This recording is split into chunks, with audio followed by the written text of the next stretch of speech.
поредицата, защото реших, че ще е подходяща тема нали, за поредицата, която в момента правя. Нека започваме. Ще се опитам да не съм толкова обяснителна, нова дума, понеже обичам много да говоря и то така може до утре. Моята раница представлява това. Тя има един голям джоб, който е тук, един по-малък и най-малък, който е тук.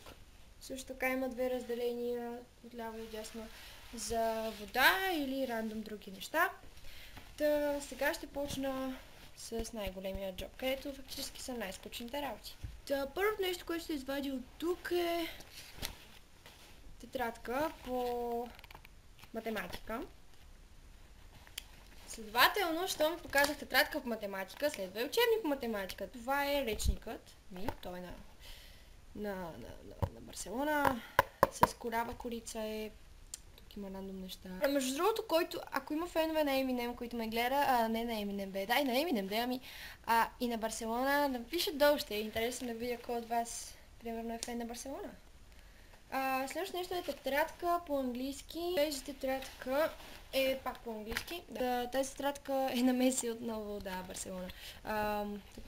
Това е много готино, че е тук, нали, е отбора и на другата страница също.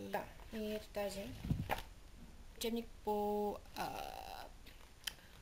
по английски, няма какво друго да е. Като цяло тя раницата ми се изпразни, горе-долу. Останаха две неща. Това са комикси. Комиксите на Star Wars, които имам сами подарък. И от скъп приятел. И empty. Така искам да е раницата винаги, но за жалост не е. Преминаваме към този втори джоб. Четка гребен, защото не е точно четка, не е точно гребен, Между другото, един друг блогър беше казал, ще своя линка долу, че да се абонирате за него, голяма пич. Той също се влево. Той беше казал, че защо момичетата си носим гребени? Няма ти харесва да стоим така в училище, така, нали? Затова просто ние сме момичета и приоритет ни е да се поддържаме и да сме с разрошена коса. Може би отстрани не изглежда чак толкова зле, колкото ние когато се погледнем в огледалото, обаче ние сме момичета. Това е приоритет.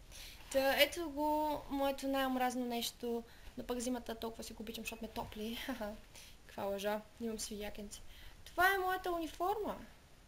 Ето ми е униформа. Сега ще ви покажа даже как изглежда. Ето как изглеждам с униформа. Като цяло мразя униформа, но пък за сметка на това винаги ходя с бели бели бузи, тениски, глупости. Ще махна, защото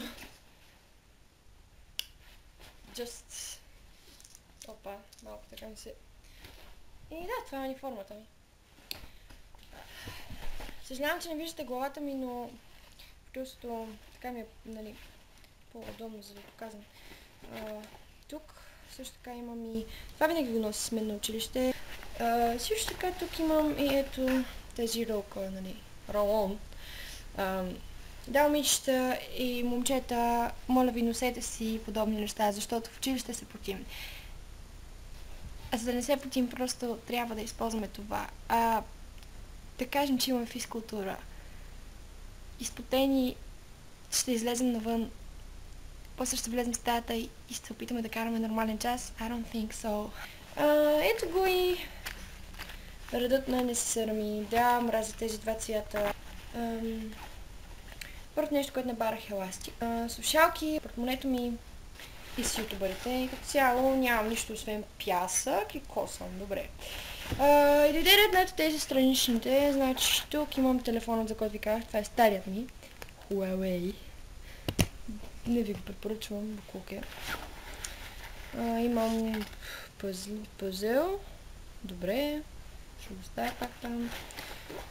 Обичам да слагам някакви рандом неща в раницата ми. И ето това бях с него на даска. Това е много готино бижу. Не знам колко се вижда, но... единственото, което не разбирам в това бижу е защо това е сребристо, а това е златисто. Малко така светлината, добре, така вече се вижда. Разглобих си го и трябва да го сглавям. Обаче не сега.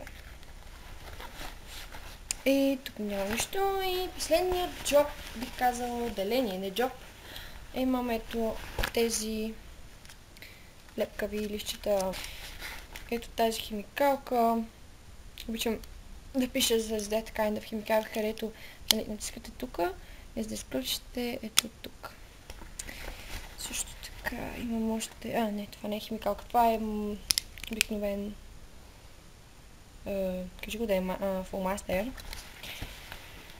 И какво друго имам? Последното нещо е ето това Baby Lips.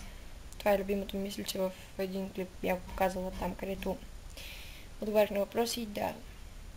Това беше в раницата ми. Добре, ще взема да седна малко. И надявам се ви е харесал. Принципно тази тема е много разпространена, но не всеки обича да гледа подобни клипове. Правя го за хората, които обичат да гледат тези клипове. И както казах в началото, мисля, че е подходящ клип за поредицата, която правя за училището. Надявам се да ви е харесал. Относно математиката. Мразя я. Не съм гладна. Ма сядох. Ти дай да говоря, бе. Какво искаш? Ало. Здрасти, баба, аз нямам телефон. Абе, да влизай, бе. Не каза, бе, човек. Баба ми е само звънна някаква фактура. Баба, каза ли? Ма ти пазиш ли?